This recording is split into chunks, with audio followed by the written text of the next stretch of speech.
In this video, I'm gonna be walking through how to remove emojis or react from message on iPhone.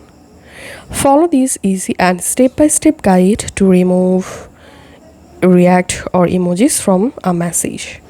First of all, open the chat or conversation and search for the message where you posted or added emoji react. As you can see, in this message I've reacted, and now all you have to need to remove the emoji react, just hard press on the message, and currently these react or these emoji are added.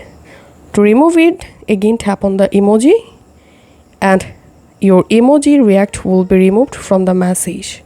So hard press the message, tap on the emoji again, and the react will be removed from the message. So that's how you can do it.